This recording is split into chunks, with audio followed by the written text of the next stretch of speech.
Welcome back to another video. Today we are going to be covering the mandibular branch of the trigeminal nerve. So just to give you a quick overview of the trigeminal nerve, here is the trigeminal nerve. I'll just highlight it in red. The trigeminal nerve is the fifth cranial nerve, which can be noted as CN, CN for cranial nerve, V for the Roman number 5, as it is the fifth cranial nerve. If you want, you can count them here because there's 1, 2, 3, 4, and number 5. That's the one that we're going to be talking about most. Now, there are 3 branches to the trigeminal nerve. The first branch is the ophthalmic, which we covered in the first video. It can be noted as V stands for the trigeminal nerve number in cranial nerve order. 1, as is the first branch of the trigeminal nerve. Then we have maxillary, which we covered in the last video. It can be noted as V for the same reason, trigeminal nerve. And the number 2, as it is the second branch of the trigeminal nerve. And lastly, we have the mandibular branch of the trigeminal nerve, which is known as V3, as it is the third branch of the trigeminal nerve.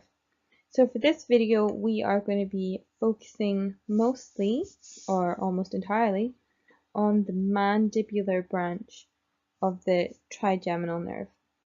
So just like in the last videos, I'm going to give you a brief outline of what this diagram is showing us because I use this a lot in these videos. So firstly, in green, we have the ophthalmic branch of the trigeminal nerve. This can be noted as V1, as it is the first branch. This gives sensory innervation to the forehead, scalp, and upper eye. It also gives off nasociliary branches, which goes into the nasal cavity, the cribriform plate, the ethmoidal and sphenoid sinuses. Then we have in orange the maxillary branch of the trigeminal nerve, which is V2 for the second branch. You can see here in orange, it gives off sensory innervation to the medial part of your face around your zygomatic arches, so around your cheekbones, and also to the anterior part of your temple. And finally, in blue, we have your mandibular branches, which can be noted as V3, as it is the third branch of the trigeminal nerve. We're going to outline a lot of the sensory innervation where it gives the sensory innervation to on the face and the scalp. We're also going to see where the nerves originate, if they come through any foramen, and if they have any special features associated with them. The first branch of the mandibular branch of the trigeminal nerve we're going to look at is the buccal nerve.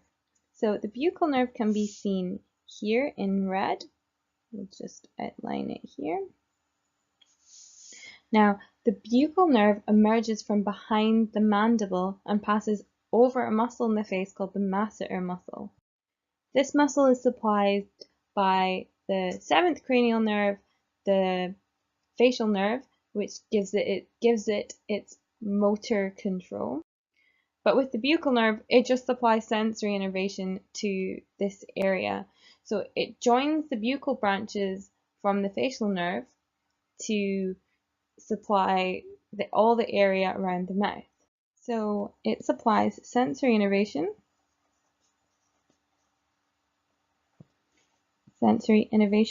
to all around the area of the lips. The muscle just behind this area is called the buccinator muscle, which is also supplied with its motor control from the facial nerve, cranial nerve number 7. So now we're going to move on to the mental nerve.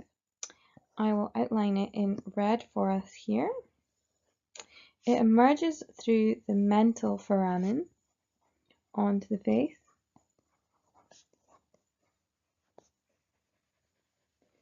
And if you've been wondering throughout these videos if I haven't made it clear or you haven't guessed, the reason that these nerves are called, say, the mandibular and the maxillary is because it supplies the area around the maxilla and the mandible.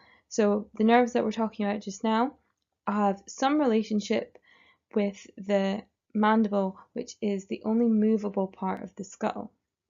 So I'll just outline the mental foramen here. It can be quite easily distinguished on one half of the face on the 3D models. The other side it's covered up by the muscle just to show that muscles do pass over and join onto the mandible. It is a terminal branch of the inferior alveolar nerve and it supplies, if you haven't guessed it already, sensory innervation to the lower lip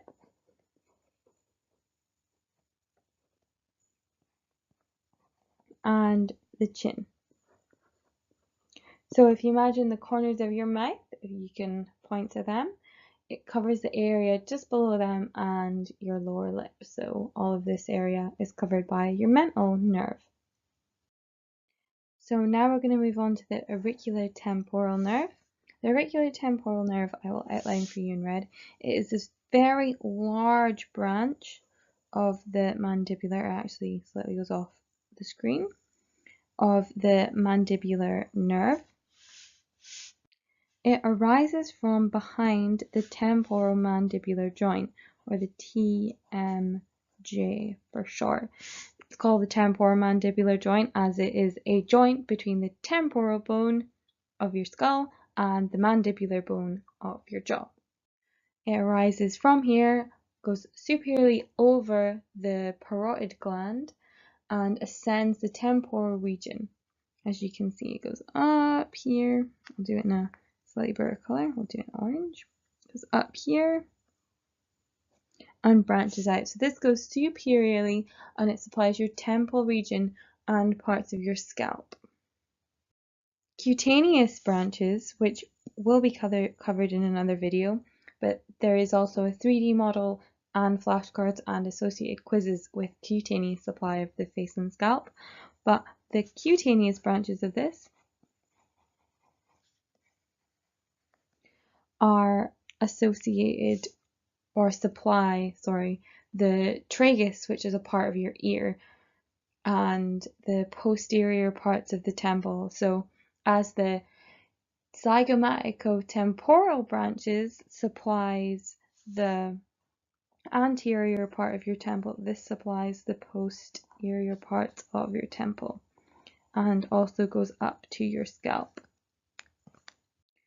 The terminal branches of this go up, and you can see on the model it's a continuation of the auriculotemporal nerve because it does go quite high up onto the top of your head, and these branches supply the most superior lateral parts of your scalp.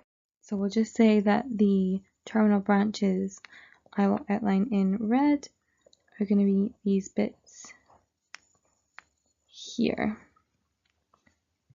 So here we have, it gives sensory innervation, if you hadn't already guessed, to the posterior part of the temple, as we've said already above, and the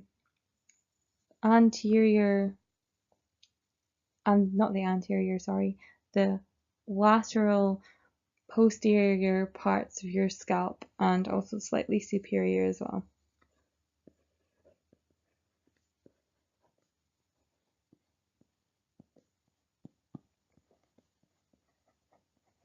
There we go. Just a little summary on this. So we've covered 3 branches. We've covered the buccal, which I will outline in red here, the mental, and the large auriculotemporal branch right here. These are all branches of the mandibular branch, which is the 3rd branch of the trigeminal nerve, which is cranial nerve number 5.